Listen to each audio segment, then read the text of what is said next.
মহেশতলায় বিএলওকে show cause করল নির্বাচন commission.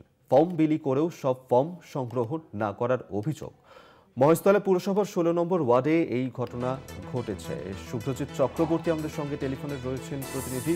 Subhrajit, কি অভিযোগ এই বিএলওর বিরুদ্ধে, কেন তাকে শোকজ করা হলো?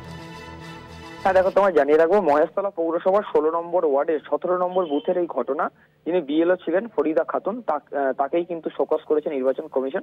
তার বিরুদ্ধে যেটা অভিযোগ, কর্তব্যে অবহেলা বা কাজে গাফিলতি, এই ধরনের অভিযোগ। মূলত যেটা জানা যাচ্ছে যে তার বুথে মোট ৮১২টি ফর্ম ছিল, তিনি সেই ফর্ম বিলি করেছেন। তবে তিনি ৫০% ফর্ম কালেকশন করেছেন। কালেকশন করে তার মধ্যে বেশ কিছু ফর্ম ডিজিটাইজেশন করলেও পুরোপুরি ডিজিটাইজেশন তিনি করেননি। অর্থাৎ তার কাছে প্রায় ৪৫০ ফর্ম তিনি কালেকশন করেছেন, কিন্তু তিনি ৪৫০ ফর্ম ডিজিটাইজেশন করেননি। এর পাশাপাশি বাকি যে ফর্ম কালেকশন বাকি রয়েছে সেই ফর্মও কিন্তু তিনি কালেকশন করেননি, এবং গত ২২ নভেম্বর থেকে তিনি কিন্তু আর কাজে আসছেন না।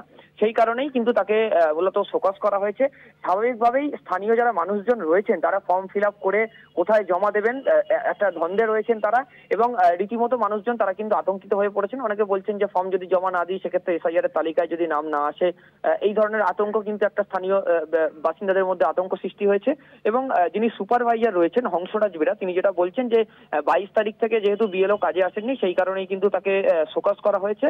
এবং তিনি অসুস্থ রয়েছেন বলে তিনি খবর শুনেছেন, সুপারভাইজার তিনি খবর শুনেছেন যে বিএলও অসুস্থ, এবং সুপারভাইজার তিনি নিজে এসে কিন্তু সেই ফর্ম যে বাকি রয়েছে সংগ্রহ করা সেগুলি কিন্তু সংগ্রহ করছেন। এবং সূত্র মারফত যেটা খবর, ওই বুথে কিন্তু একটি নতুন বিএলও নিয়োগ করা হতে পারে এই যে গোটা প্রক্রিয়া যে কাজ বাকি রয়েছে সেই বাকি কাজটি কিন্তু করার জন্য।